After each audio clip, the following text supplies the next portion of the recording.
Good deal. All right. Well, thanks everybody for being here. If you don't know me, my name's Eric Mitchell. I'm the university librarian at UC San Diego, a co-PI on the leading project, which we'll talk about today, and the person who's been working with or not two, many of my great colleagues here to help move forward Datalis, a sub-project within leading. And so thanks everybody for being here today. This is our present event, our fifth big milestone in our effort to innovate professional education.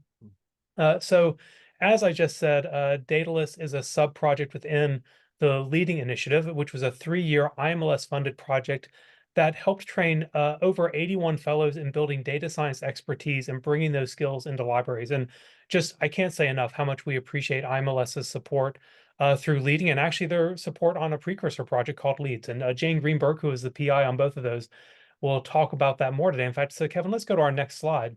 Of course. To introduce our colleagues today. So I just wanted to kind of recognize my co-collaborators here, Crystal Goldman, who is a librarian here at UC San Diego and a co-coordinator on Datalis, has been with this project for several years and was actually a leading fellow as her introduction to the project. And Kevin Popovic, our innovation funnel expert and another co-coordinator. So appreciate all the work that you both contributed. And let's go to the next slide, Kevin. We are joined by 3 other amazing collaborators. Jane Greenberg, who I mentioned, who is a faculty member at Drexel University, is the PI on the leading project and has been working on this project with us. John Wheeler at University of New Mexico, who's another co-PI on leading, and Rachel Frick at OCLC, who is our third co-PI. The team of 6 of us have kept this going over the last several years to make it all move forward. And I want to just express a lot of appreciation to the 12 fellows, mentors, and advisory board members who joined into our Develop project, our Develop workshop a couple weeks ago and help coordinate each of the working teams. And we'll be reporting out on the work of those teams today. So just thank you to everybody who's been involved. Working close with the 12 of you was just really amazing. So Kevin, let's go on to our next slide. I'd love to just talk a little bit about what leading was about or what the leading is about in Datalis before we move on. And so let's go back one slide, Kevin. There we go. Yep. So through the leading project, I said we educated about 81 fellows. The 4 institutions involved were Drexel, OCLC, University of New Mexico, and UC San Diego. Montana State University was also involved for a period of time. And so just want to give a shout out to Jason Clark, if he's here from Montana State, and Kenny Arlich, who was a co-PI there. Through our effort, we were joined by dozens of institutions who supported the 81 fellows I mentioned in this project. And again, we're just deeply appreciative of that. The Datalis sub-effort really grew out of the work we all did over the last 3 years, focusing on professional education and building a community of practice around data science. And the goal of Datalis was to look a little bit further out, to kind of see what the future of professional education could look like based on what we learned. We all felt that leading was incredibly innovative because of all the work we committed into it, and we've seen the fellows' careers be transformed through that, and that's been incredibly exciting. And just want to, I think we'll say this a couple of times a day today, but just want to express my personal gratitude to literally the hundreds of people who have been involved in this project for the last 3 and 5 years, as well as the several hundred people who contributed to Datalis over the last 4 months. It has really been a motivating and exciting experience to go through this process with you. And so with that, I'm actually going to turn this over to Kevin to talk with us a little bit about the problem statement and the innovation funnel process. So Kevin, over to you. Thank you, Eric. And again, I'll plus one the gratitude to everybody who has participated in our program and all the fellows who supported us at the Develop event.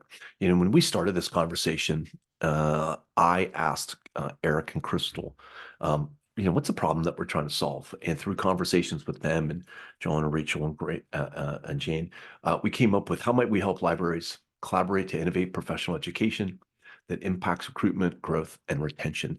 And that seemed like that was a lot of the things that we all thought was important in our conversation. And we verbalized it as a problem statement, right? And that's where we got started. And we had gone through this process, as Eric had shared, multi-stage process that I call an innovation funnel, right? Because it's kind of shaped like a funnel. You see other funnels like a sales funnel and whatnot. It's really indicative that there's a lot of people on the top and a lot less at the bottom, right? And it goes through different stages. And Different stages have different reasons why people are involved in the program. So at the very beginning of our program, we did a learn event. I think we had 187 people come and says, I'm interested in learning more, which was great numbers. Thanks to all who contributed to that success. From that, we offered 3 workshops that we got people all over the country in different roles to participate, and they helped us learn about the problems they saw, because we started with one and we ended up finding that we had multiple problems, right? And then that gave us something to work with as we now focused our work and moving into that develop event that we contributed to online and in person, which has led us to those people coming in to present their good work and us to present that good work for our community to provide feedback on. Now, we did use the design thinking model that you see in front of us. And this is something that we introduced everybody for a common ground and a common process. We started with the problem.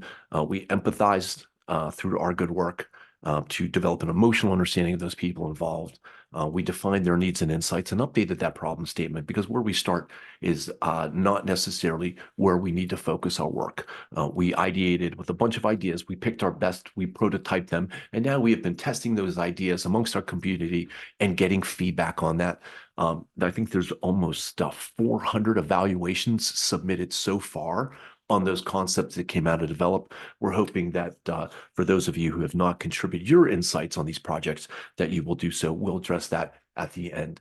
Our agenda for today will be quick. We have provided this overview of Datalis. We are going to move into our presentation of projects next. We are going to invite those team members who are with us today to add any brief thoughts or answer any questions about their innovative ideas that they have come up with. We will do a quick evaluation of the evaluation form, an understanding of the evaluation form, so that you understand it and see how easy it is for you to provide your critical feedback on our concepts. And then Eric will wrap up with some thank yous and next steps. So Eric, with that, I'd like to move into our projects. Let's go for it, Kevin. All right. So I am going to jump out of our slide deck and into the posts themselves, so that you can see how we're presenting the stories, and then it'll kind of best set us up. So if I may move out of full on mode there and go over to our blog, which is going to be right here. And then Eric, you see the front our blog post, correct? Yes. Thank you. Just want to confirm. So I will share this in our chat, because this is, if you want to pull it up on your own machine and post event. But we did present all of these as potential solutions that we thought really addressed, as we say, the pressing challenges facing librarians, information scientists, and the communities that they serve. Your perspectives on these will help us move to that next stage of learning and then making informed decisions on implementation. Because just because we think we have a good idea doesn't mean it is appropriate and it will serve our community. So I will start here. I think this was, if I'm remembering, 20. Yeah, we have them in this row. Getting everybody a little seasick. So our first project, we called him Team One. And the problem statement that Team One was addressing was, how might we help make the library science field more attractive? The project is kind of encapsulated in this video. So I'm going to play the video, and please just make sure that your volume is turned up. I believe that we've got it configured. Crystal, can you remind me what I need to have enabled on my end so that everybody can hear this video I am playing? As part of the screen share, I believe there is an area where you needed to check share sound. Correct. And I have just checked share computer sound, so I think we're in good shape. We'll give this a Yeah. shot, and hopefully everything has gone according to plan. Give me a thumbs up if you hear this. All right, let's turn it over to team number one. Your problem statement, please, and explain your solution. Okay, thank you everyone for today's meeting, and I'm very grateful to work with our team. So the problem statement, the new problem statement for us is, how do we make the library science field more attractive? Because the main problem, it was how do we help library information science professionals and students advocate for the field and their own skills to emphasize the importance of the information science globally. We make it shorter to just make it more attractive. So based on that, we just consider several options, and we just categorize the people who are under this to just watch this to the students, to the professionals, and to the people who are out and they are seeking for the job probably in this field. So I'm gonna, for the solution that we find, I'm gonna transfer to the Laura, and then Beth, and then Daniel can just share all the ideas they have. Laura, can you just continue with the solution?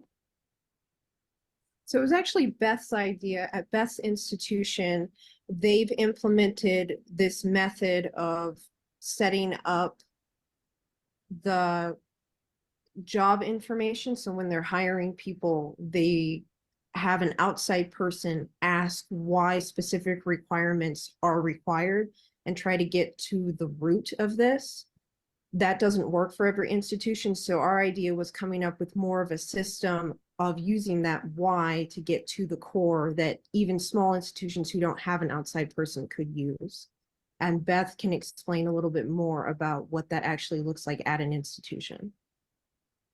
Sure, thanks. Yeah, because I'm at a university that's larger, we have this thing called the Search Advocate program, which in a way you could just go through that training in order to understand kind of how to, the whys is what we determined with the why exercise. It's a really good one to kind of bring it down to scale, because for us, we make sure someone outside of the library is our search advocate on our searches so that they can question, why does that person need to have 3 years of library experience? Couldn't they get the experience through other means? Or do they have to have that degree, or could they get it through other ways? So they really kind of question what the job is all about, what you really need for the job. And so then hence what do you need for the person? And there's a whole long process about it I won't go into, but I think just simply getting that mindset and training people hiring with that mindset of asking the whys and unpacking that will help us get down to the basics of hiring what we need and not what we think we need. And in the end, hopefully that'll make it more attractive.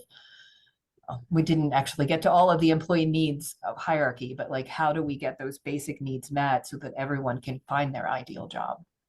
I don't know, Danielle, if there's more to add. And then I think one other thing we were thinking about is longer term to help organizations as a whole make some of these materials available online, and possibly make experts available so that they could serve as that outside person for smaller organizations who might not have that in-house.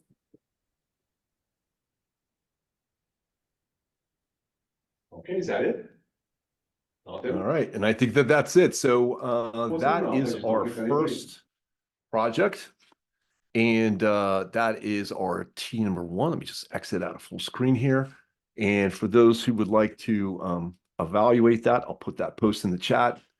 Again, that's been titled Revitalizing Library and Information Science, a Collaborative Approach to Attraction and Advocacy. I do want to recognize the team members. That is Kate, Laura, Nicole, Beth.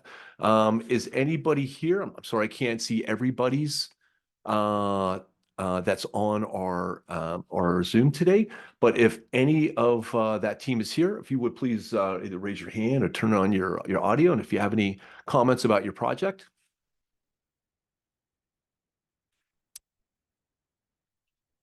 All right. And if we don't have anybody, Eric, I'm going to go ahead and move on to our next project. All right. So team number 3 addressed charting personal growth, innovating professional development in library science. And let me start with our team members. I'll address this was Scott McClellan, Amy Pham, and Kylie Jalcour. So if any of them are around, thank you for sharing that link, Crystal. Please feel free to chime in, but I would like to share your presentation. And again, we'll go to the video and then offer an opportunity for the team and any to address any questions that we may have afterwards. Next is team 3, which I believe is Scott. Okay. Scott, is your team ready? If I can unmute, yes. So okay. And then we have the correct prototype in front of us for you? Yes, it's unfortunately fairly rough. We had took a more conceptual approach to things. No worries. We appreciate how hard this is to do, removed from us physically, and appreciate all your contributions. So Scott, if you would please start with your problem statement and then explain your prototype within a 3-minute window. We sure would appreciate it. Hold on, let me get to our problem statement. Miro is, It looks like you've got it on your prototype board there. uh, If I'm okay. reading correctly. Yeah. How might we help library workers at all levels of career growth define, develop, and iterate their own learning journey to cultivate professional satisfaction and support organizational health? And what we conceptualized for this, first of all, we did locate an existing solution that is called the skill type platform. And Amy can probably tell you a little bit more about that once I describe our conceptual drawing. And what we saw this as was more that development occurs at various levels. So we envisioned sort of like an interlocking set of gears that would all move together. But the gears are all functionally connected to various other side things, almost sort of like outside spider webs. Mostly because there's a lot of outside development that occurs, and development builds upon itself. And those sets of skills, when you're at introductory levels for early career professionals, tend to be much broader. For mid-career professionals, there tends to be a focusing, and for senior level members and senior staff, library workers, they tend to be a fairly narrow set of activities and type of professional development that are focused in on not just their own personal development, but at each phase you become more organizationally aware. So your role, your outside resources become smaller, but you're much more influential on your own organization. And if you wanted to talk about skill type platform, Amy. Sure. I don't have much to say about skill type. I linked it in Miro.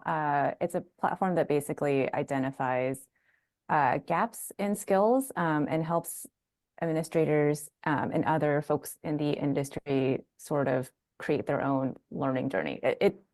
It's an existing solution that addresses the exact problem we were talking about.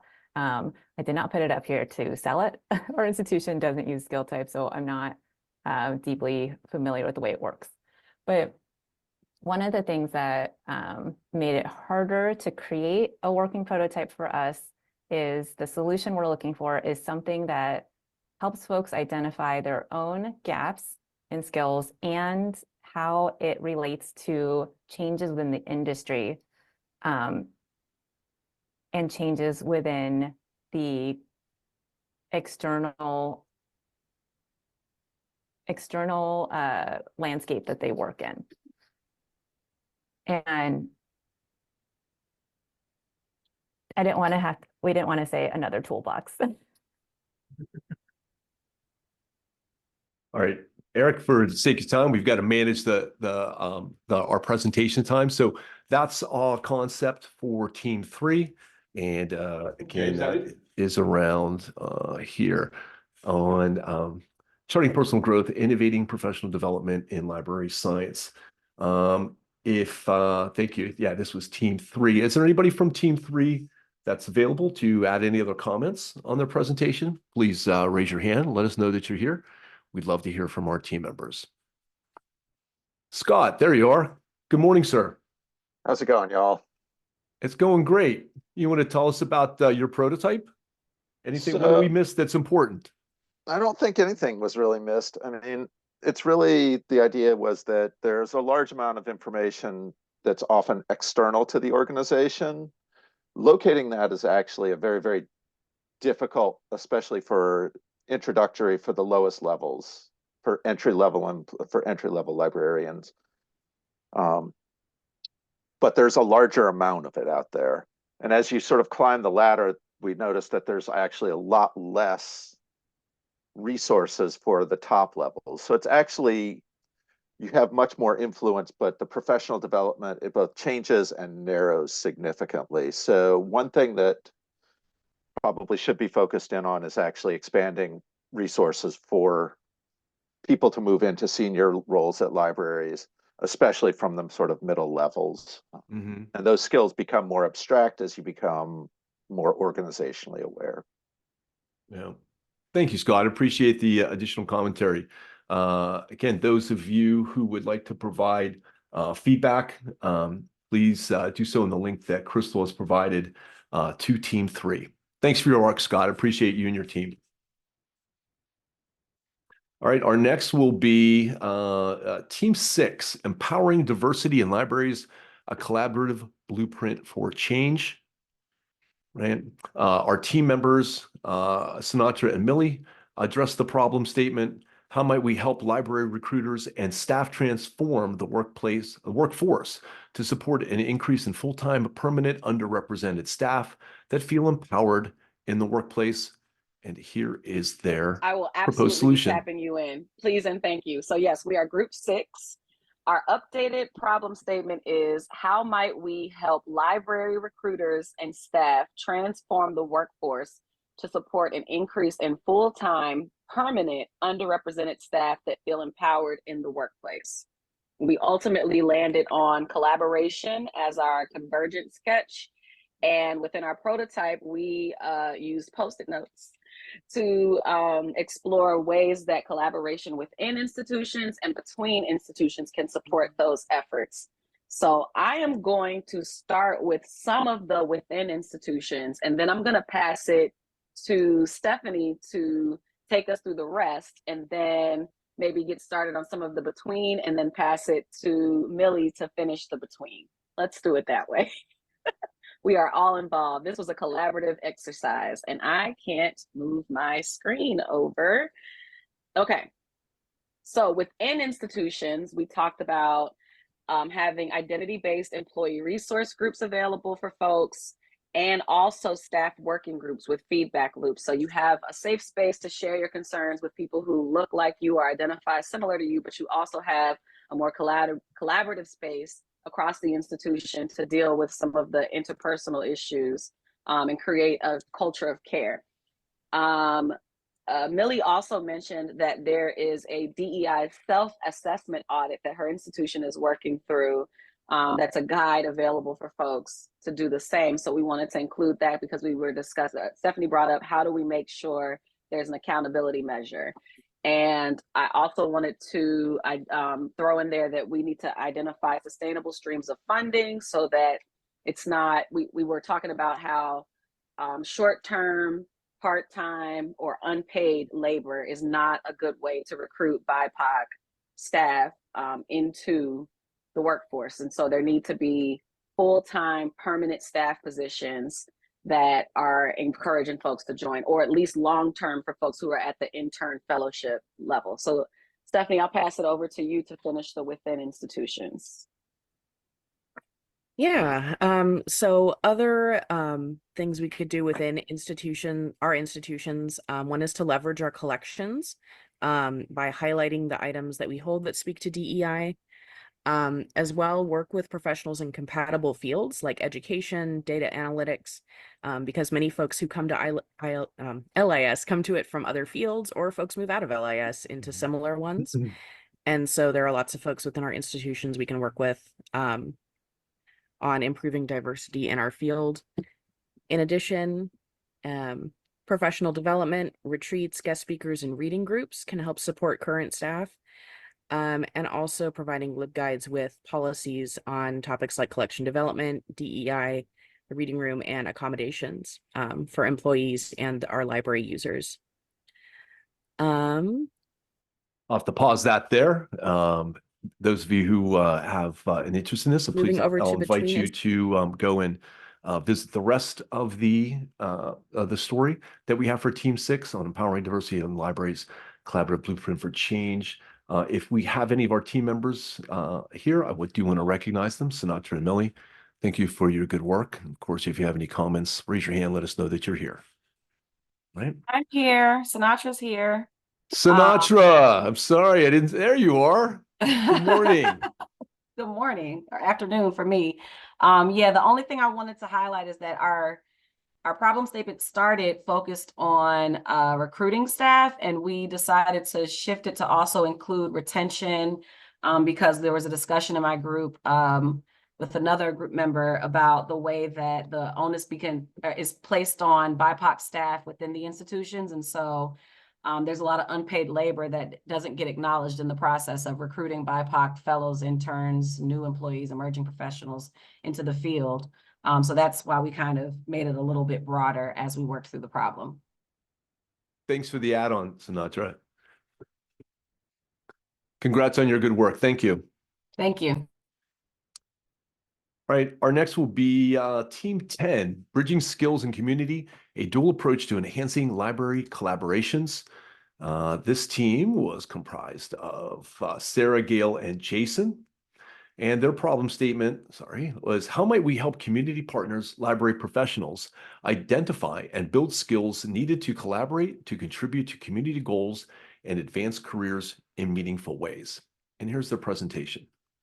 I can start and then Very good. jump in. So our revised problem statement is how might we help community partners or library professionals identify and build skills needed to collaborate, to contribute to community goals and advance careers in meaningful ways.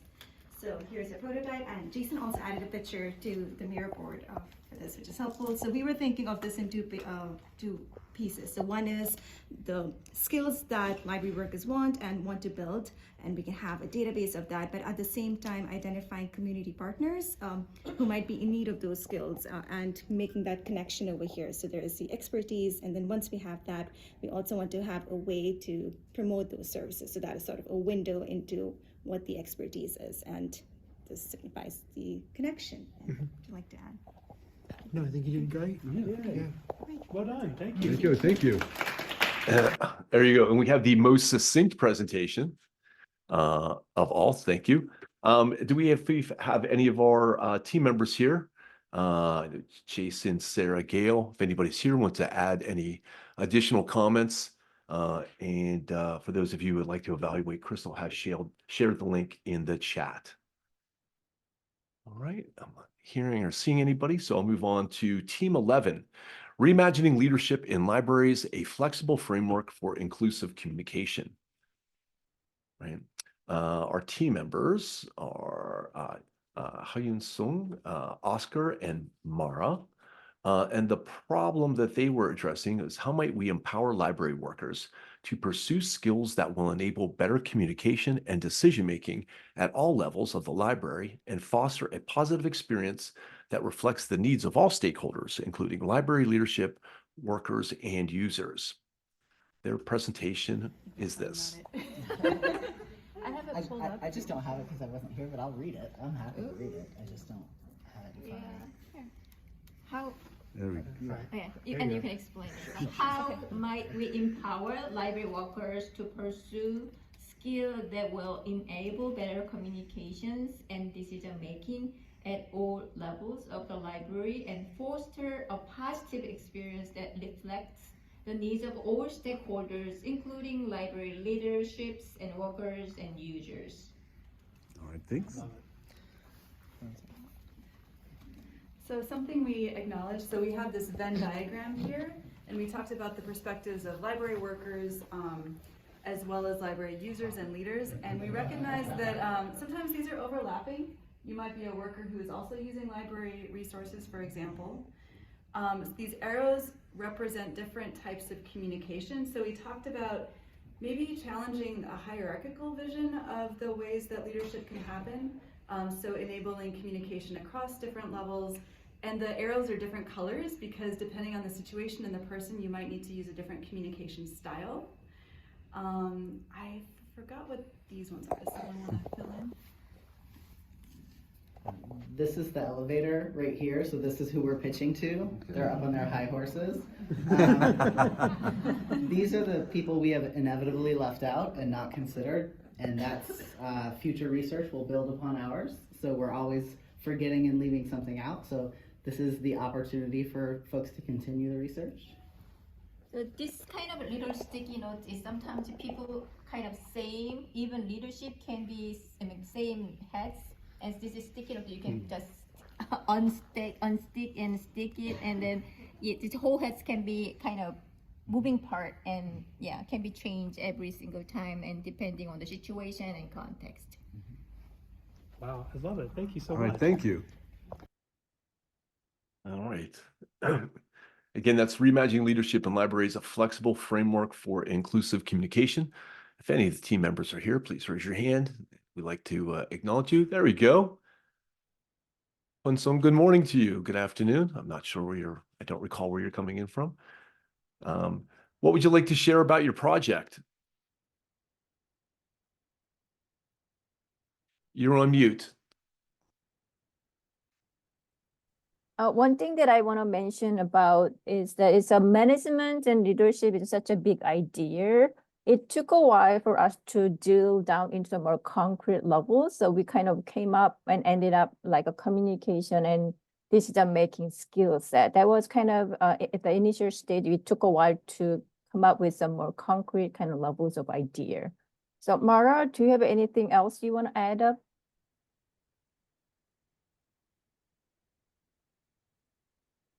You're on mute, Mara.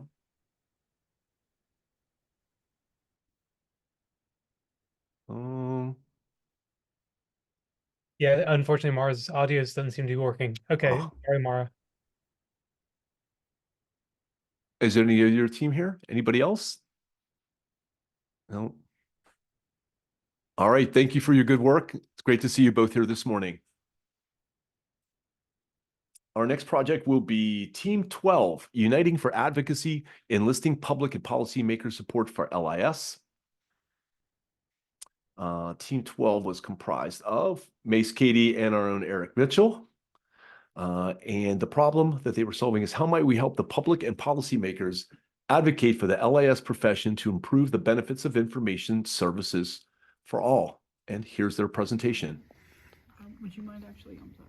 Okay, so, let me find it. Oh, we didn't. Shoot. Oh dear. We're good. We'll find our problem statement. We did it. We just been playing around out here all day, folks. All right, our updated problem statement is. You have a mic. Yep. Okay, I only have two hands, but yes. I got you. Go ahead. All right, thank you. How might we help how might we help the public and policymakers advocate for the library and information science profession to improve the benefits of information services for all? We started out with how do we help librarians advocate? And really what we wound up with was we need to think about how we approach partnerships with our different kind of persona groups to have them become our advocates. And so we have a mascot, because of course every library needs a mascot. It's Advocat. And Advocat is battling the troll of misinformation, which is our Play-Doh creature, and breaking down walls between government organizations, libraries, and everything else. All right, so team, how did I do? Yeah, the only thing is that Advocat has partners with it because he's working with the public and with policymakers by his side to fight against misinformation. So he's not doing it all on his own. Cool. And I think, the way this plays out in real life, I think, is helping library and information science turn advocacy into a core value. Okay, thank you. That's it. There you go. A round of applause. All right. And that is Advocate. Eric, you and your team members have anything you'd like to add? I see Katie here. Katie, anything you want to add?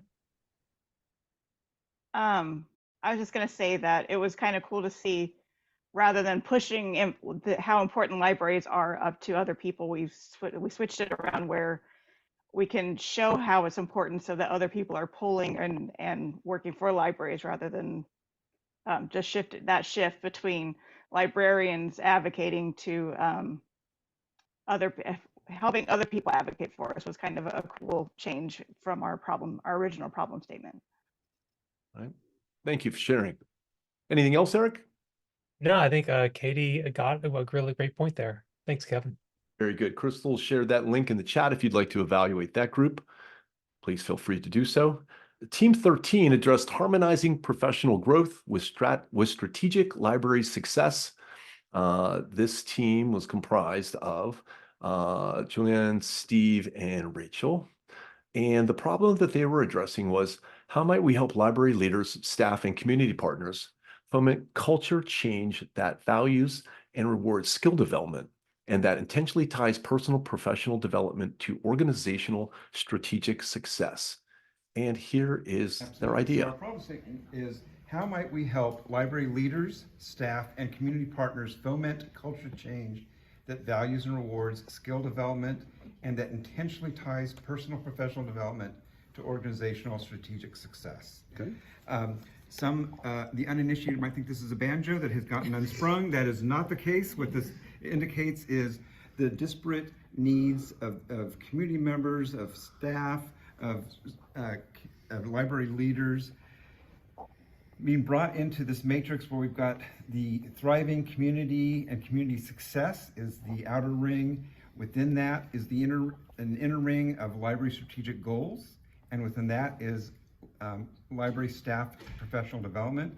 The idea is helping create a culture where we're tying our individual staff member successes to what the university library, the library is doing, and how that supports the larger mission of the community in which it's embedded, leading to aligned action, aligned goals, not all exactly the same, but in alignment. And so taking disparate needs and bringing alignment out of it through the cultural change we're talking about.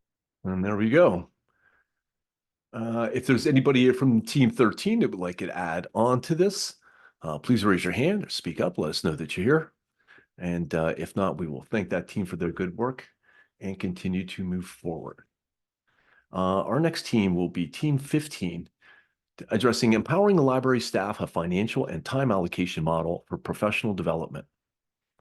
Team 15 was comprised of Hanlon and Sam.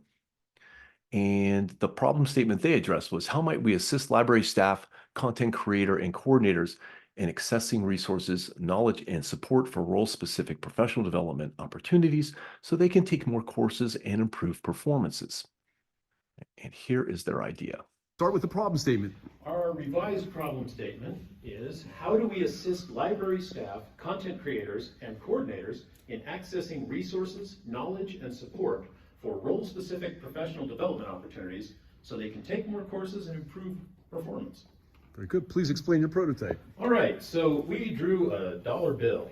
This is a dollar bill. We realized as we were thinking about this that an actual weak point in this is the administration. If we had administrative support, some of these problems would go away on their own, because the staff development coordinators are always overtaxed, and it's generally not their number 1 or number 2 or number 10 priority. And the library staff are also under-resourced and overtaxed. So we have our little administrator here. We are giving some money. We said maybe you could give $100 per staff member per month, depending on the size of your institution and all that, which you could use to sign up for 1 staff development course a month or something like that. We have our time here. The clock is, it's sort of inventively divided there, but it's set to 3 o'clock because we thought maybe we could give you 3 hours a month to do 1 professional development course. It feels like not a whole lot in a large institution. In a small institution, you have to scale this down probably. But if we did that, if we flip it over, on the back there, we've got our pyramid of light there, which represents the sort of self-actualization and feelings of self-improvement and self-motivation that the staff members would feel, because resources lead to motivation, which leads to learning. Love it. All right. Thank you. Thank you. There you go. Thank you for that presentation. If anybody from that group is available that they'd like to, there we go. Hanlon, how are you? Good morning. Hey, Sam, good to see you as well.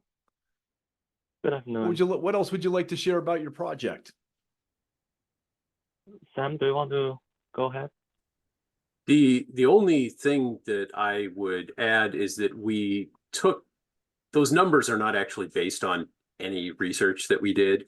So if one were going to implement this, you'd want to check and see like actually what your organization could do. We wanted specifics and did not have time to generate them. So we kind of invented them from whole cloth. All right. Any other comments? Helen, do you have anything to add?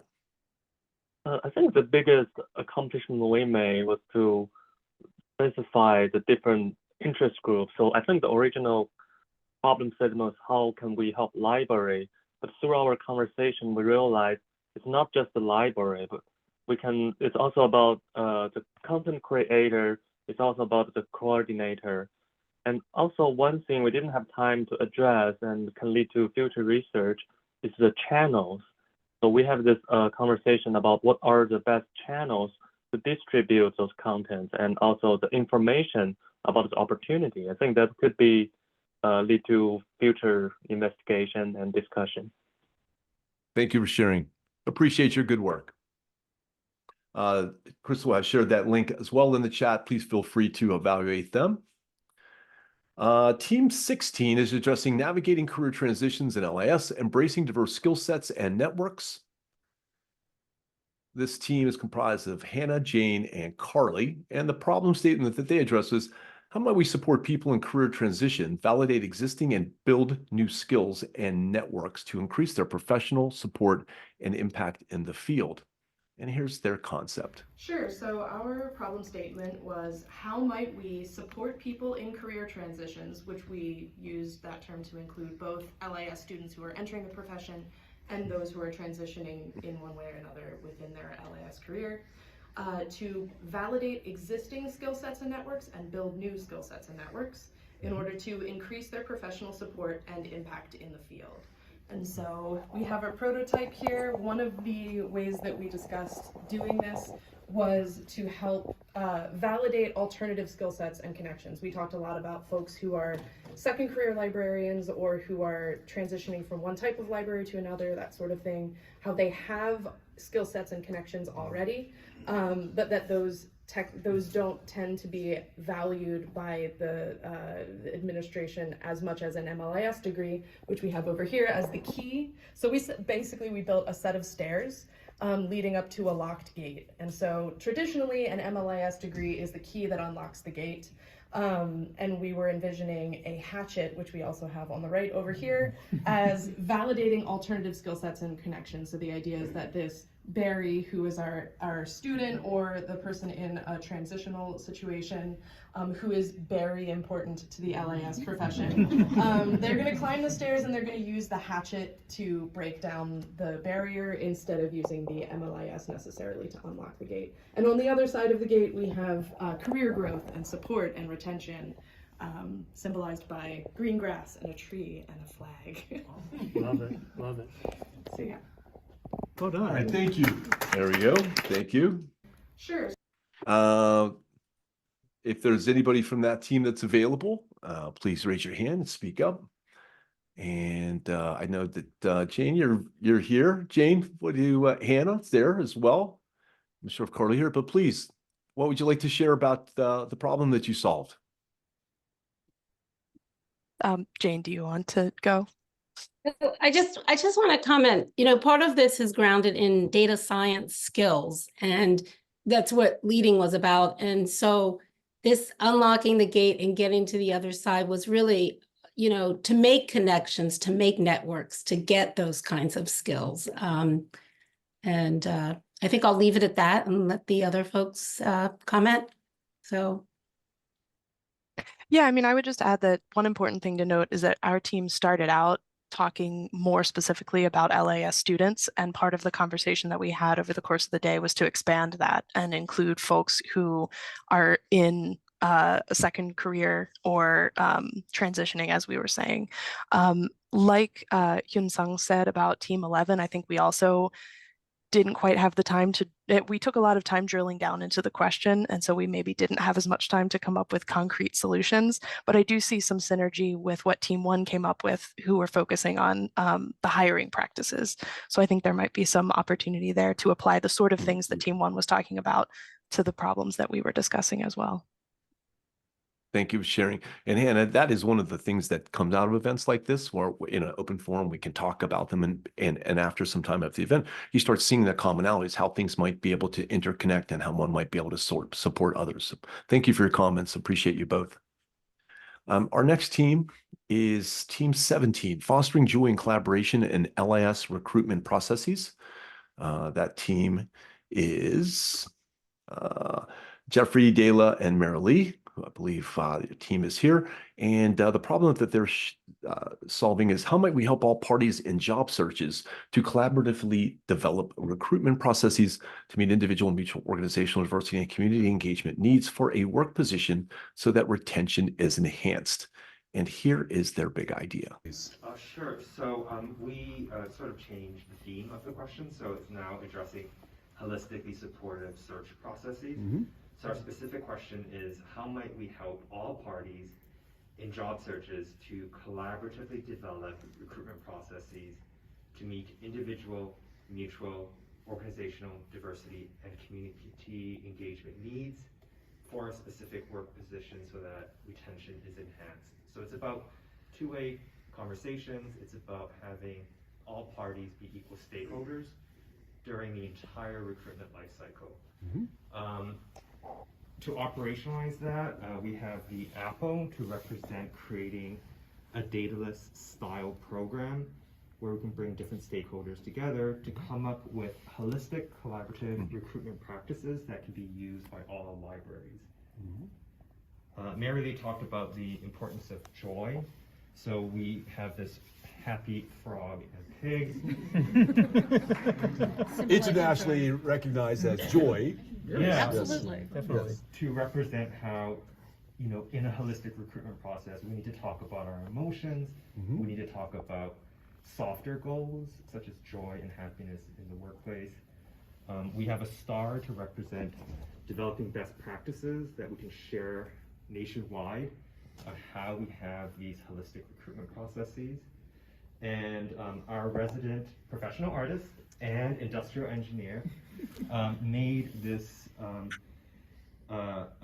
sort of color wheel that shows how different parties come together and then they bring different perspectives, and to look at how all the different perspectives intersect to emphasize this idea of mutual partnership and support during the recruitment process. So just really elevating candidates, that they have the ability to negotiate their role during the entire recruitment life cycle. And I'll pass it around in case. Just that they're all oriented in different directions, but all at the same size, and all bringing different colors, shades, and perspectives to the whole process. We also talked about there's a lot of wisdom in LIS literature already and perspectives from LIS professionals. So bringing kind of that into the process and operationalizing it is another thing we talked about. So yeah, awesome, super cool. Awesome group. Thank Well you. done. Sure. So All right, thank you to that group. And again, if there's anybody here from that group that would like to add on, please raise your hand. Let us know that you're here. If not, I will continue to move forward as I'm trying to make sure we're at time. For Team 18, Community Engagement as a Catalyst for DEI in Libraries. This team was comprised of Abbas, Jonathan, and Rebecca. The problem that they were trying to solve was how might we help library workers at all levels of career growth define, develop, and iterate their own learning journey to cultivate professional satisfaction and support organizational health. Here is their concept. Sure. So we Oops, we have a misfire. Let me go back to here. Go back to our playlist. And I will go back to Team 18 on our playlist. So it's now Team 17. Is that right, guys? Playlist, data list, 18. There we go. Yeah, okay, so we redrafted our problem statement to how do we help library workers to equitably allocate resources, time, training, money, to increase attendance of diverse groups, circulation of diverse library materials, and increase amount and diversity of feedback.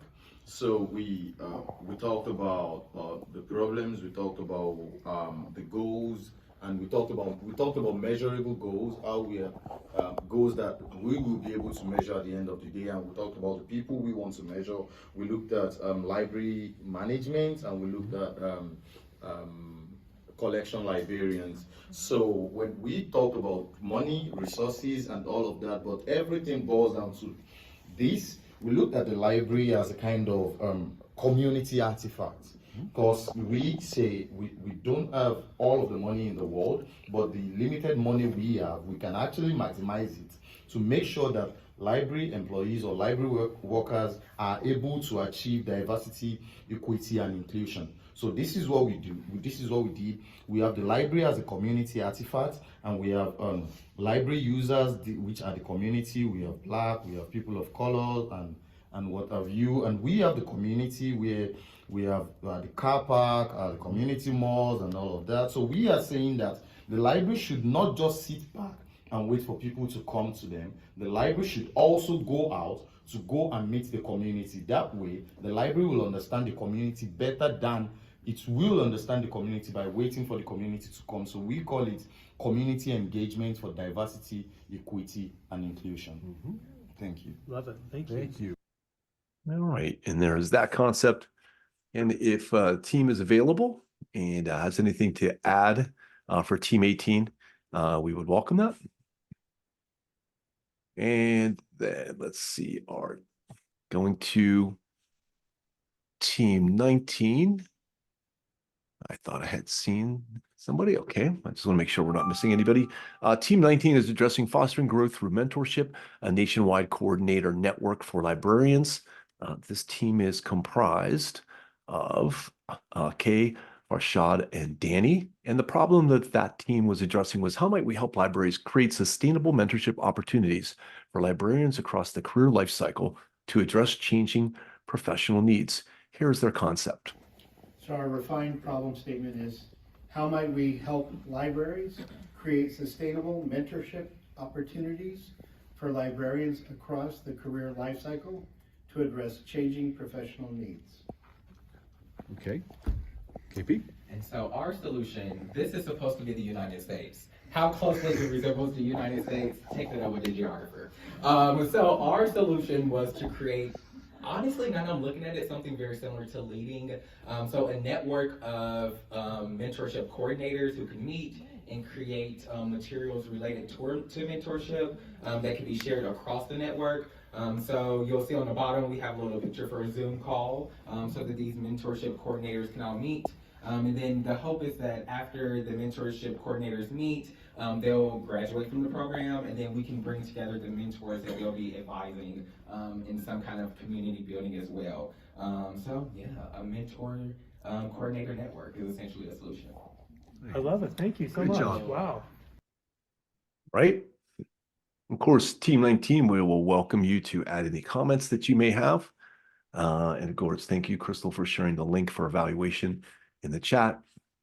And our last team here is Libline, Team 20, bridging gaps with an online mentorship app for library workers.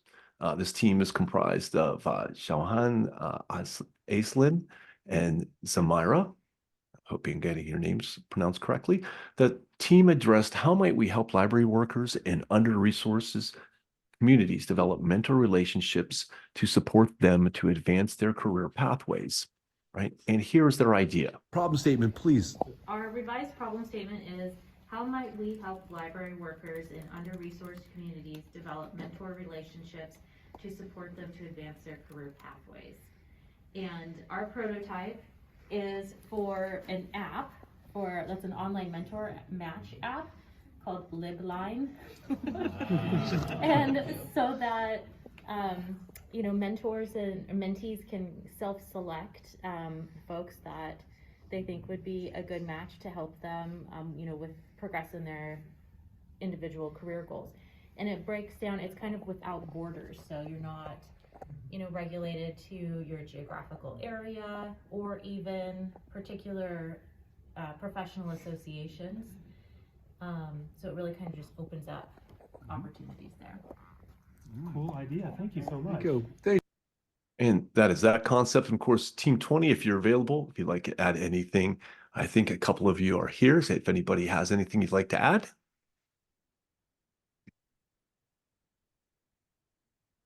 All right. Eric, with that, I can say that we have reviewed all of the concepts, and I'd like to just give a big thank you to all of the team members who worked so hard and diligently to come up with these great concepts. You are very much appreciated. Hey, yeah, thank you, Kevin. And I know we're coming up on time. As Kevin says, part of our goal today is getting your feedback on these ideas. And so even though we went through this quickly, you'll see there's a Google form on every page. We have just two quick guests to bring on stage before we conclude today. And first up, I'd like to hand the mic over to my colleague, Jane Greenberg, to talk about leading and where this is going next. So Jane? Hi, everyone. So leading was grounded in data science skills. And as we look to next steps, as you see what the output is of all of this, it's a larger issue in terms of gaining LIS, for LIS students to gain data science skills. In terms of the central leading grant, what we're working on now, the leading core team is working on publishing and archiving the curriculum and working with the library carpentries folks. We are studying the impact. There's been a lot of work with mentors and fellows continuing their work. We had fellows who became mentors. We've had partnerships working on grants together. And so we are studying that as a network. And the mentoring continues. Myself and my colleagues at Drexel are still in touch with many of the 81 fellows as they work on grant proposals, on publications, and that aspect that's rooted in the data science is very much continuing. And we're, as the last bullet is, connecting to the Datalis and the bigger field. And I think that's really all I have to say, except that leading has been a tremendous team effort. And I'll put the homepage in for leading in the chat for anybody who hasn't explored it, so you can see the team. And that's it, and I'll kick it back to you, Eric. Yeah, thank you so much, Janie. Just a big +1. It's been a real joy and pleasure working with such a great team of folks. And so with that, we actually are really honored today to be joined by Ashley Sands, the Senior Program Officer at the Institute for Museum and Library Services, who has been our collaborator on this project. And Ashley, we just wanted to welcome you to say a few words and kind of share your own thoughts about professional development. So maybe I could just turn it over to you for a moment. Awesome. Thank you so much. And thank you to everyone who participated the other day or is participating currently. What I'm seeing here is such a broad scope of the kinds of work that needs to go into bettering our professional development, whether that's the MLIS or the PhD, and really importantly here, again, the professional development for those in the network.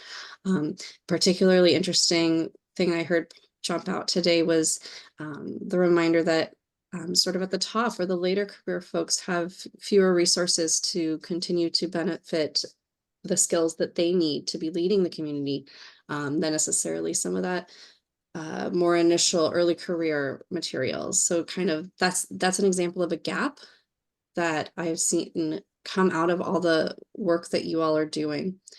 I'm really impressed with this project. This is a huge scope that you all have tackled of identifying all these different directions, starting with the precise number of people that you were going to benefit through the actual leading work, and now to these larger conversations that I really hope are going to instigate continued conversations and continued work forward in all kinds of directions. This kind of larger vision, cross-institutional work, I think is really critical and something that we don't always get to see. So I do want to encourage everyone here on the call, everyone who participated, literally the hundreds of folks who participated in this process, either as a mentee or as a mentor or through this evaluation work, to really consider what are the next pieces moving forward. We're coming to say the end of this particular grant, but hopefully that's just the spark that gets us going in the next directions. This data science expertise was needed now, and we got that instigating factor in. What's the next thing that needs to happen? And I've heard, 14 different examples of what that next factor is that just came up today, and that we need folks to work on. Ashley, I could not agree with you more. I really appreciate you being here with us today and sharing your thoughts. And of course, thank you for the support of IMLS over the last Very 5 much. Yeah. And so with that, Kevin and everybody, we're at the end of our program today. Thank you again for joining us for present and through this process. And take care, everybody. Kevin, any final words? No, just a big thank you, of course, to IMLS, all of our partners who went out of their way to support us, and every one of our contributors. As we often say, Eric, we could not do it without them. And I too look forward to what comes next. All right. Thanks so much, everybody. Have a great day. Bye-bye. Bye. Thanks, Ashley.